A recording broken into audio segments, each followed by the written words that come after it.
Welcome to a special episode of Exit Buddy, Veteran Stories to Guide You. I'm Kathleen, here with my co-host Rachel. Today we're peeling back the curtain to share a little bit about ourselves and maybe something about our fur babies. You've probably been wondering, who in the heck are these two voices? Well, we're real, we're humans, and we are here to formally introduce ourselves and tell you more than, let's be honest, you probably wanted to know. We'll be back Monday with another guest episode featuring a veteran with firsthand insights to shed light on your journey ahead. But in the meantime, hey, get to know us a little. We'll tell you more about why we started the podcast and introduce you to the team, which does include a few fur babies. So today, let's try something, Kathleen. If you're game, I'm game. Let's interview each other. I know you have a burning question. You know, I have so many questions, but let's start with a really good one. I think I'm going to put you on the hot seat first, Kathleen. So what inspired you to start Exit Buddy? Great question. You know, thinking about military transition, the average transition, the person who's just trying to make it from step A to step B. And I really wanted to get those interesting stories that are out there. And I'm so fortunate to have known so many veterans who have transitioned in the last 10, 20, 30, 40 years, and they all have interesting stories. So I really just wanted to bring that down to earth, hey, someone wanted to follow their passion. Somebody wanted to change their career path. Somebody really wanted to leverage all of those skills. And many of you might want to know why I named the podcast Exit Buddy. And through many of the transitions in my life, I never had a mentor, didn't have somebody who was there to provide advice, guidance. I just sort of forged ahead. And then one day I was watching the movie Finding Nemo. It came out the day that my grandmother died, and I needed something to take my mind off of my grieving. And I just found the scene with Crush and Dory and Nemo grabbing onto each other when they were told to find their exit buddy, and they were looking toward the grand vortex of swirling death, I think is what they called it. And then they had Squirt, who was giving the whole rundown of what to do. Grab your exit buddy and you rock and you roll. So I just figured that Exit Buddy was a really good theme for this podcast, because I know transitioning veterans are looking at this big swirling mass of decisions and ideas and thoughts, and to be able to reach out and grab an exit buddy, be it through the podcast, listening to the stories, would at least help people know that you can rock and you can roll and you can make it through this and you'll come out the other side really well. So that's why it's called Exit Buddy. So what about you, Rachel? Let's put you on the hot spot. How did you first get into the world of recruiting, and what's your connection with the military community? Absolutely. Fantastic question, Kathleen. You're so good at this. You should host stuff. So you asked, how did I get into the world of recruiting? Well, like many of our comrades here in recruiting, it's been an interesting story. Didn't start out wanting to be a recruiter. Started out with all of the aspirations to be, yes, an attorney. And through twists and turns and through life changes and all of the things that go on, found myself in a situation where I was really good at talking to people and really good at listening to people and really good at making those connections between what they were interested, what motivated them, and what an organization needed. So have had the opportunity to work for incredible organizations throughout my career where I picked up something different from each one, whether it was in HR respectively or moving into talent acquisition. Really have had a blast getting an opportunity to just talk to folks and really talk about their career aspirations, what makes them tick, and then finding that perfect career for them. And so one part I've really enjoyed throughout just my experience in recruiting is that military connection. So yes, I have grandparents who bravely served in different conflicts, different wars, and now have married to a brave Army veteran, and really have just had a passion for making sure that we get these heroes, folks that have given so much of themselves for us, that we find the right opportunity. Selfishly, from an employer standpoint, have also found that veterans make some of the best employees that you can find. So love the opportunity to recruit and talk to veterans and find them the perfect career. All right, Kathleen, my turn now. Are you ready for it? I think so. So what's one moment in your career that completely changed the way that you approach helping job seekers? Ooh. That's really easy to tell. So, at the beginning of my career working in the security cleared community, I had the opportunity to lead the transition class for several of the various different intelligence agencies. And I was just blown away at how passionate everyone was, how talented they were, but how not afraid, but really challenged with how to make that transition from serving the national mission in a very restricted environment to going out into the big world, in the corporate civilian world, and all of the things that recruiters and talent acquisition professionals do to find those people. They all had served behind the firewall for 30, 40 years, and they just did not know what it was like on the other side to find a job. And it was just very gratifying to really help them with. I ended up teaching a 2.5-hour class for 10 years at the intelligence agencies on explaining to them how to find a job, and then that it would be okay, and that their talents and experience were really important, and that they can continue serving to support the mission, or many of them wanted to go off and do something different. So at that point, even though it was a very exhausting class to teach once a month for 10 years, I was very happy that I always did it. So let's talk about career philosophy. What would you sum up your career philosophy in 3 words? What would they be?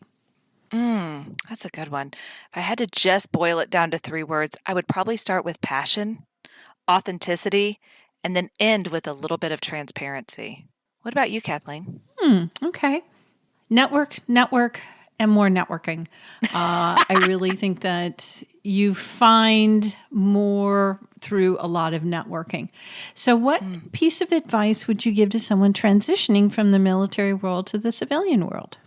I would say don't count yourself out.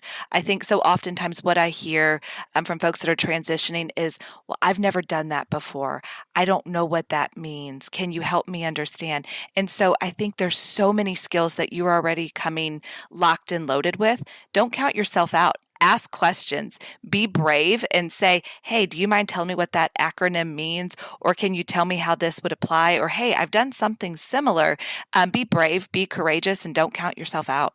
What about you, Kathleen? Network, and network. Because that is something that is not taught in the military world. You know how to network in your ranks, but you don't know how to go cross network. And the one thing you and I think both know is that it's your network that will leverage you up to be able to find your next opportunity. Okay, going to put you on the spot again. This is all being on spots. Oh no. How would you describe my co-host style in 3 words? Ooh, I would say engaging for sure. Informed, absolutely. And empowering. Why, thank you. I always feel a little bit better after every time.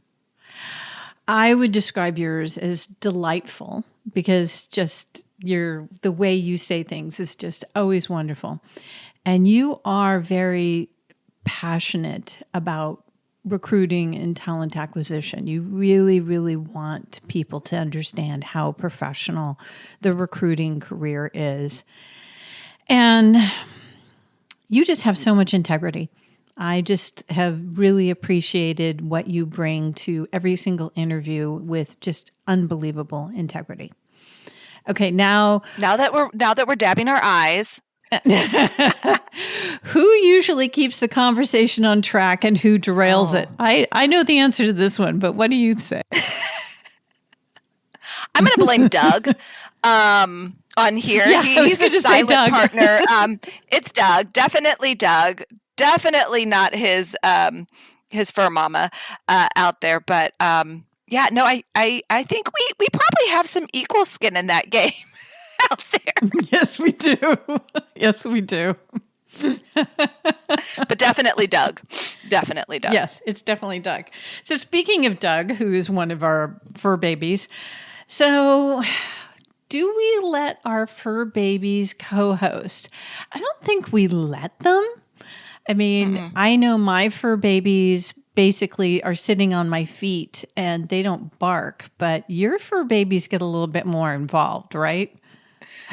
Yeah, my fur babies suffer from the same disposition as I do, high energy, and so there's not a day or moment that goes by that one of them is not sharing their joys and their insights in there. So I feel they've definitely found their way into co-hosting. Haven't found a way to capitalize on that yet, and really getting the headset on them has been a real nightmare. But I feel like for future episodes, there's nothing a little Gorilla Glue can't do, you know? So, since this is a big new launch of our new podcast, let's reflect on that other podcast that we Yeah. did, which we won't name because it's on another channel. What has been in the 3.5 years that you and I have been podcast co-hosts? Can you remember any unexpected podcast moment that just really stood out?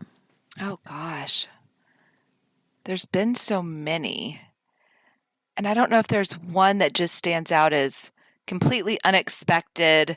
I think we've had some guests that have been delightful or more challenging in some respects there, but probably one of the funniest there was, and I wish I could remember exactly what the word was that you were saying, Kathleen, but the way you were pronouncing it, for whatever reason, it hit me sideways and I could not regain my composure. And I just kept giggling like I was a 3-year-old and couldn't get past it. And then I felt like I kept saying the word over and over, and it was ridiculous, and I'm embarrassed as a human being that I can't do better. But it was probably one of my favorite memories of just, and you said it so, I'm sure, eloquently and correctly, but for whatever reason in my crazy little mind, it was not. And I'm sure we could probably dig it up somewhere. But it wasn't a proud moment, but it was certainly one where my sides probably still hurt a little bit from the amount of laughter that occurred.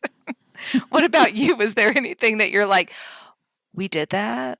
Well, I just love each one of our blooper reels that we've done. And I'm sure we're going to do more of them with this podcast because that's what's just so fun. This is, you never want to make a mistake in public or public speaking, but at least here you can do it, edit out those bloopers that, saying words you probably shouldn't have said, which we know I said a few before we started this.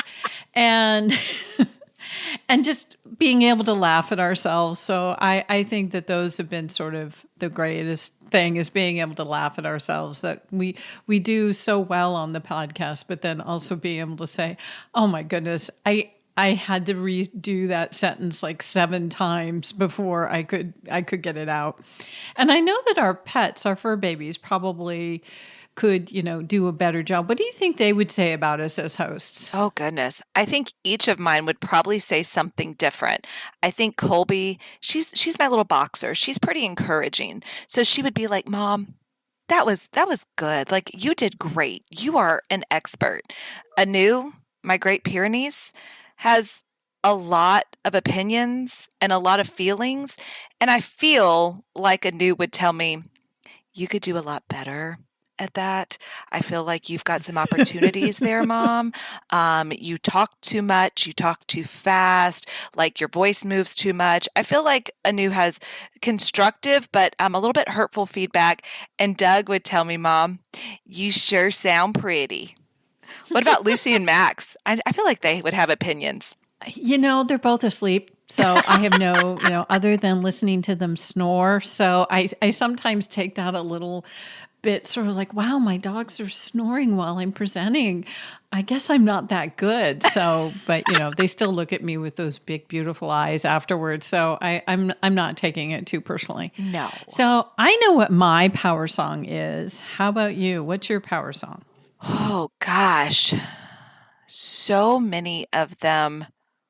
I feel like when I sing to myself quite often is Shake It Off, which might sound crazy in there, but it's just kind of a great anthem in life.